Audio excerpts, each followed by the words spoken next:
Hello, everyone. Welcome to Cat Talk Radio. Thanks for joining us today. I'm your host, Molly DeVos, and I'm wondering, do you have heart disease that runs in your family?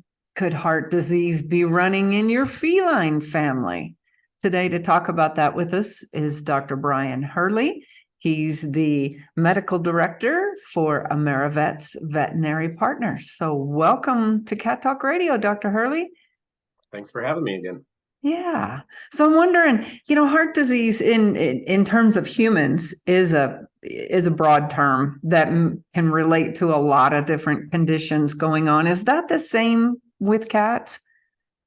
Yeah, I think heart disease across all species is similar, just sometimes how they present and what is being presented, whether human, dog, cat.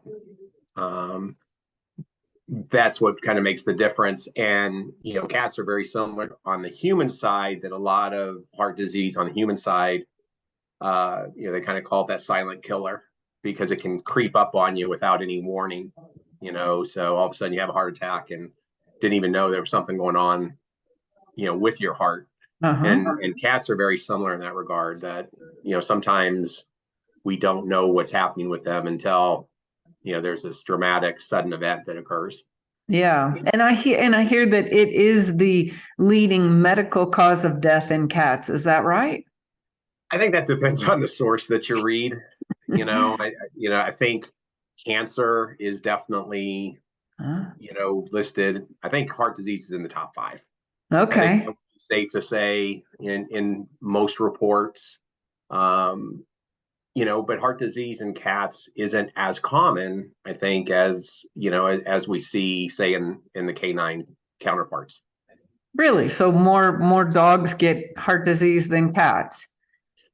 I think we see more outwardly signs of heart disease in dogs than we do cats. Yeah. Yeah. And so are there feline cardiologists? Are there specialists for that? Like we have human? Yeah. So the veterinary cardiologists do pretty much all species because everything's about the heart, so that's what at. So, absolutely. And we rely on them a lot because I think some of the advanced diagnostics are needed to treat heart disease in our patients. You have to be somewhat careful on just throwing heart drugs at a patient without knowing fully what may be going on. So oftentimes we do want to rely on advanced diagnostics to make sure we're treating appropriately. Yeah. And before we talk about diagnostics, help us to understand what some of those clinical signs might be that we see in our cat that we should be paying attention to. So unlike dogs, one of the primary things that we see in dogs is coughing. But in our cats, probably the 2 most common things that alert us, again, being kind of that silent killer, is a sudden onset of respiratory distress, not being able to breathe. And the other thing is sudden paralysis in the hind legs in particular, because cats are known to throw what we call saddle thrombosis or blood clots. And they tend to head, towards the hind limbs and create not only pain, but also the inability to walk. And so those are probably the 2 most common things that, that they will present with suddenly. Other than that, it's like any other disease. They can be lethargic, they can lose their appetite, they can have open mouth breathing, they can get cold limbs due to decrease in circulation. Their bellies can swell, particularly if they're getting kind of that end stage cardiac disease. The sudden collapse could be a poor doer too. So if you're dealing with your kittens and they never grow appropriately, that could also be an indication that something could be going on with their heart. So those are but those are very vague. Name a disease process. I can tell you it affects their appetite. They can lose weight. They're lethargic, and so that's why it's so hard in our cats to, diagnose heart disease, because we don't always see the same things that might have a canine owner bring their pet in, because they do usually start coughing. Yeah. And there's not, like when we go do our annual physicals and exams with our doctors, they might do a stress test. They're kind of keeping attached. Is there anything in a routine annual exam for a cat that can be done that to try to catch things early? This is, I think, the best thing that we can do as cat owners would be to make sure you're getting in for that annual exam and getting that thorough physical done, because it gives us that opportunity to listen to the heart, looking for evidence of irregular heart rates, murmurs, anything that could be suggestive that the heart may have an issue. Other than that, we don't routinely recommend a bunch of testing. There are some blood tests that you can add. There's some called a pro-BNP test that is run that's kind of looking for a specific enzyme that when the heart is stretching or under stress, that can become elevated. That could lead you to want to look at the heart a little closer with more of the advanced diagnostics. Interesting. And so what would be the most common heart disease for cats? I mean, by far, 85 to 90% of our cats, as they age, the one that we see the most is hypertrophic cardiomyopathy. And what that is, it's where the heart muscle itself thickens, the chambers become smaller, so they can't, the blood that they should be carrying through their circulatory system is diminished because this heart muscle is so thickened. The pump isn't working as well, so it's not getting out to the body as much. So that's probably the most common one that we get. We also will see kind of a restrictive cardiomyopathy. That's in about 5 to 10% of our older cats, primarily because that's a result of scar tissue from trauma with the heart. And obviously, as time goes on, that scar tissue thickens. And so then that kind of restricts the heart's ability again to pump blood and to function appropriately. And then there is one more that we see as far as the cardiomyopathy family goes, of dilated cardiomyopathy, but that's a lot less common, probably 1 to 2% of cats. And that's where the heart just gets big. And instead of getting a thickening of the heart muscle, you get a thinning instead. And again, and that compromises, heart flow. Then outside that, there are other things like we can see inflammation of the heart muscle. So myocarditis is something that we can see, and blood clots is another one. So you get damage to sections or parts of the heart muscle and the heart lining, and then that can create blood clots that create a secondary problem. In our cat. Those are the primary ones. And is there, or was any of that congestive heart failure? I know that that's pretty common in people, certainly with heart issues. Do cats get congestive heart failure? They can. Usually that's when the heart's no longer able to keep up, with their circulation. And if you think about it, a lot of times in people and in our canines, they're fairly active, right? They're going outside, they're going for walks, they're putting a lot of stresses on the heart itself.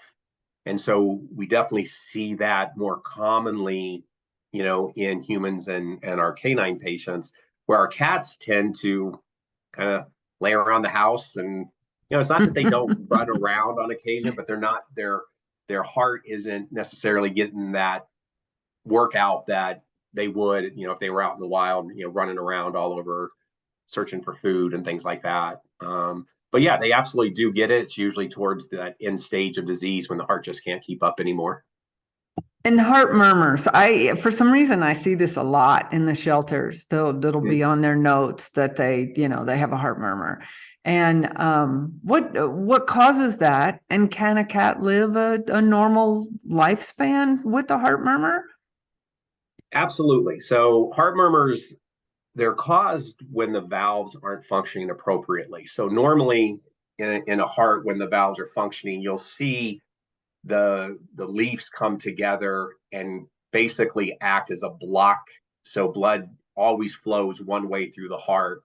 And what happens when those valves are functioning abnormally, they're not closing completely. And so while you get some of your blood going through the heart the appropriate direction, you also get blood going backwards, during the beating phase.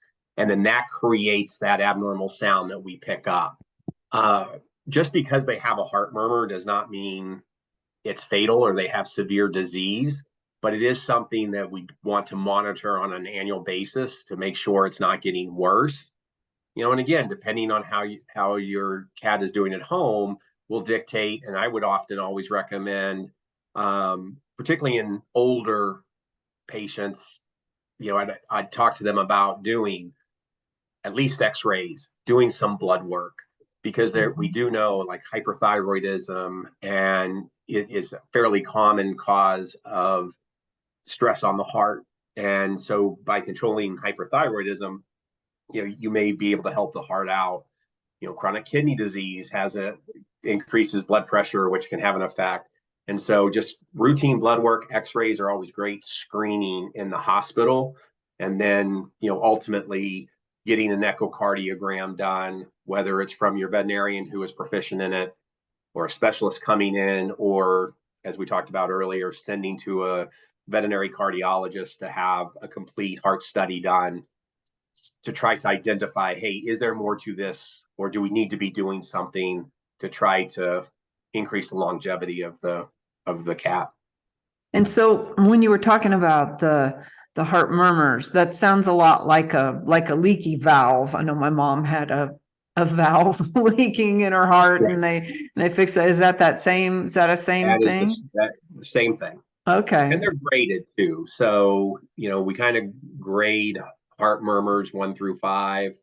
I always broke it down pretty basic. I never called anything a 1 because I didn't feel my ears were sensitive enough to call it a 1. So I left that to the cardiologist.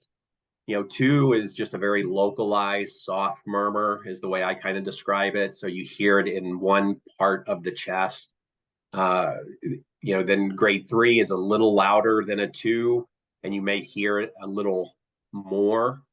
4, you can hear it everywhere. And 5, you can actually feel it and hear it just by walking into the room. Oh, it almost wow. sounds like a washing machine. Yeah, the whoosh, whoosh, whoosh, whoosh, whoosh. Yeah. And that one is obviously a real severe one, and actually one that we will see. There are congenital heart defects that our cats can get. Most of them are either valve issues where you get the leaking valve, or sometimes it can be a hole in the wall of the heart. So the blood is going, say, from the right ventricle to the left ventricle, which is abnormal. It shouldn't go that route. And so we have those, but they're really rare in our cats. Again, only like 1 to 2% will show congenital heart defects. But the one that I always think about when I walk into a room and hear, that grade 5 heart murmur is something called patent ductus arteriosus, which we see in both dogs and cats. And really what that is that duct, that basically what it says is when our kittens are in the mother, the blood, their lungs aren't functioning. So that's the duct that allows the blood to go past the heart and get back to the mother to supply oxygen, things like that. Typically, once they take their first breath and they're born, that duct quickly closes up because now their heart's functioning, and so the blood's going to pump through the heart, go through their lung system, and everything's going to function normally. Every once in a while, that will stay open, and it creates a really loud murmur. Interesting. And it's not dangerous in that you have to go in and surgically close it, or? Yeah, that's the one that is a surgery to fix, because, obviously the blood, what's happening is the blood is not getting to the heart, to the lungs. So they're not oxygenating the blood, and so, that definitely can create a problem long-term. And oftentimes that's the one that we're sending to a surgeon. That's not a surgery that I would venture to do. I would be sending that to a specialist I Oh imagine yeah, you see that quickly though, right? If that duct yeah. is You're going to see that in a young kitten. And again, I really over the course of my career in clinical practice, where I can't even, I know I've seen it often in dogs, but I can't remember a case of seeing it in a kitten. And that's not to Hmm. say that I didn't. I can't recall. So that's just how rare these kind of defects are in our kittens. Yeah, that's a good thing. Yeah, it is a good thing. Are there, so I've read that there are, certain breeds that are susceptible to cardiomyopathy. And I Mhm. would assume, you hear too that anytime we have purebred, animals, of course, there's a lot of that breeding that is breeding in genetic issues with them. Have you noticed that any certain breeds have more heart issues than others? Yeah, I mean, ones that are represented in cardiomyopathy tend to be like your Maine Coons, your Persians. We see some heart defects in Siamese, and so we do see it. The hard part is heart disease in and of itself. In our cats, we don't know why. In a lot of instances, why they occur. There's a strong thought that it is heredity or genetics that can predispose them. So those breeds are a little more heavily represented in the cardiomyopathy, arena of diagnosing disease. And we also, interestingly enough, we see more in males than we do in females. Interesting. Interesting. And But that's the opposite in humans, right? Isn't it more right, women have heart disease than men?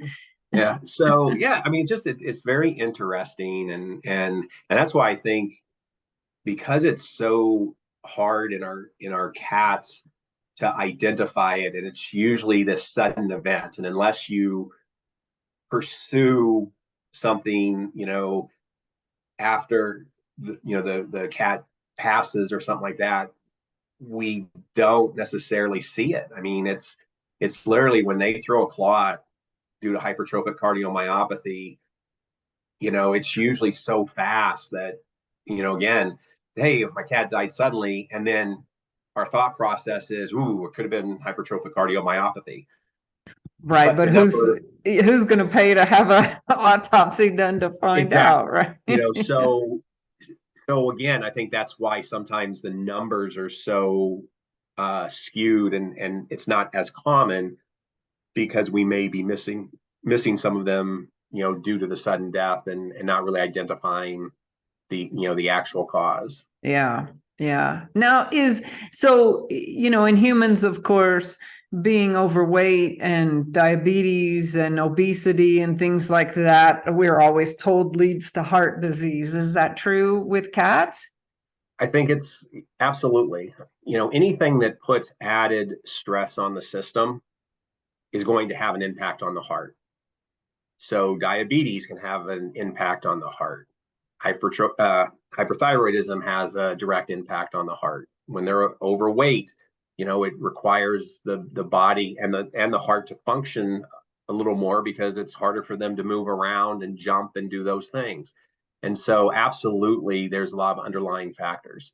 We've talked previously about dental disease, and dental disease is another leading reason why we may see issues with the heart because the bacteria from the mouth loves to go invade Hmm. the valves, and then they get something called bacterial endocarditis, which is just a bacterial infection that's now seated on that valve, and then it makes the valves heavy, and then you get heart murmurs because of that. And so, you Hmm. know keeping the pets teeth cleaned and going for annual exams at a minimum, just again, it's just to make sure everything is functioning as well as possible to try to minimize other disease processes. Yeah. And since it is such a silent killer, it is important to, I mean, those annual exams where you're getting a full look at your cat's health.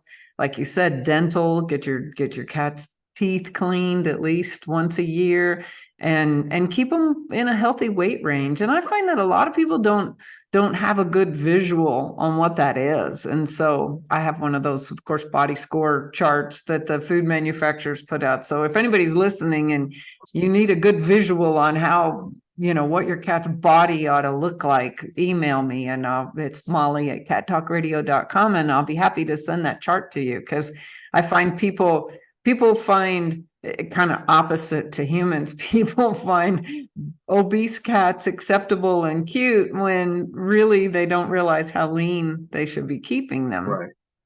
No, and absolutely. And I always tell owners, even if you don't have the chart, if you think about it, if you're seeing ribs and they're really sunken after the rib cage, usually that's the picture of a 1, which is too thin. And then there's that variation at a 2 where you're starting to see the ribs and but they're still sunken after the rib cage. Again, that's now mildly thin. Then the perfect ideal is you easily feel the ribs, but you don't necessarily see them, and they have that little tuck right That after the ribs. curve. Yeah. They Yeah. curve in a little bit. If they go rib to hip straight back, they're overweight. And if they Right. look like a barrel, Yeah, they're obese, right? now they're obese. And Yeah. depending, there's scales of 0 to 5, and there's the scale I always liked was 1 to 9. kind of 1 to 9. Yeah. And just different variations, just little things that you can get really specific about. Yeah, that's the Longer the one. scale, the harder it is to get to that 9. So True. True. I always say, if you look down on your cat, if he's standing between your legs and you're looking down on him, you should be able to see a slight hourglass figure. exactly. Yeah. And I find that, a lot of the high carb diets also don't really allow them to build lean muscle mass, again, just like with us. Yeah. And so they don't tend to have as much of a figure as cats that are on carb diets are a little puffier, just like us. Yeah, no, absolutely. Me in particular. No, I'm with you there for sure. So is there anything else that pet owners can do besides an annual exam, dental cleanings, and good diet, and making sure cat stays, within a good healthy weight, that they could do to help prevent this?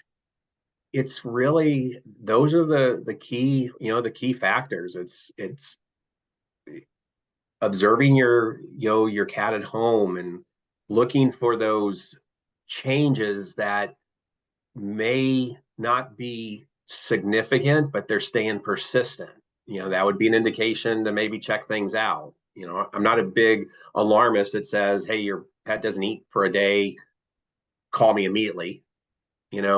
Unless there's other things going on. But it's always, observation is probably the biggest key, because the ones that know their pets the best are you, the client.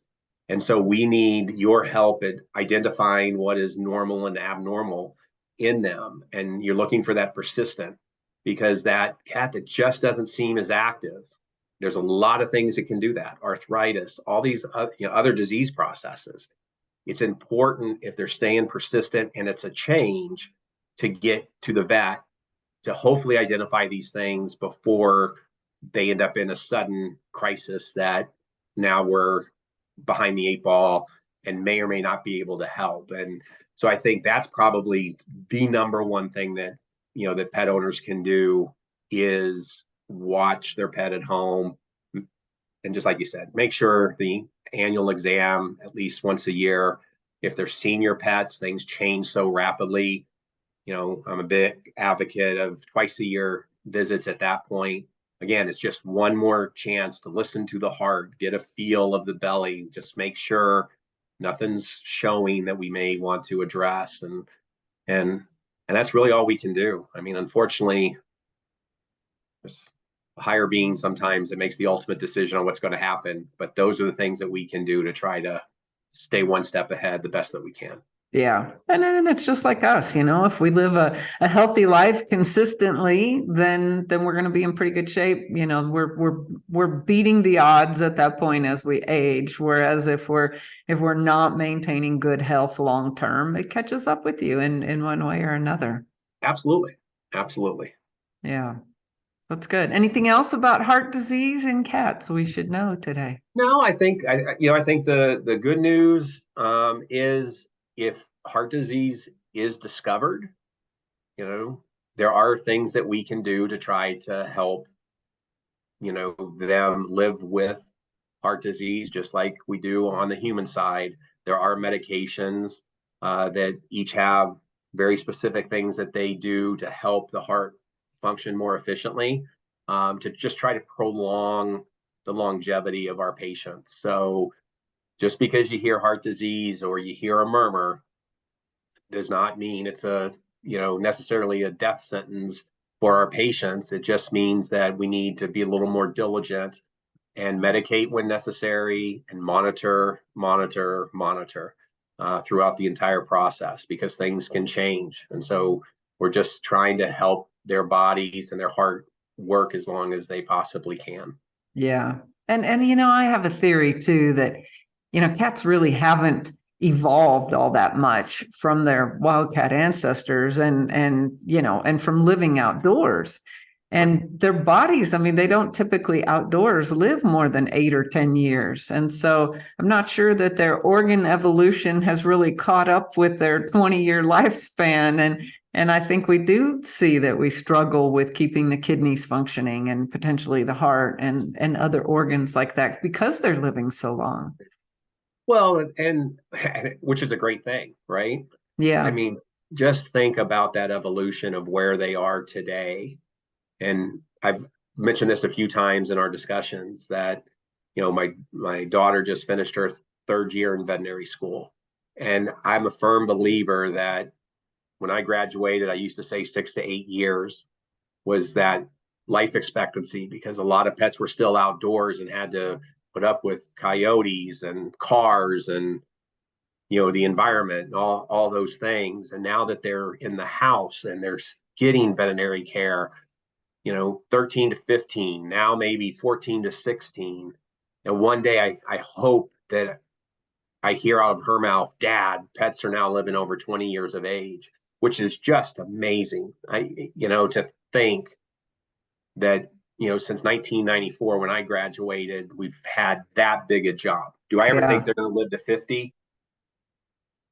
Who knows? Right. Who Maybe knows? I'll be long gone by then, you know, but medicine just keeps getting better. And I think uh, our pet owners are vested in the medical and preventative care that's necessary. That's the game changer. It's once they became part of the family, that changed the lives of every pet out there, because they're willing to sometimes do just about anything, Yeah.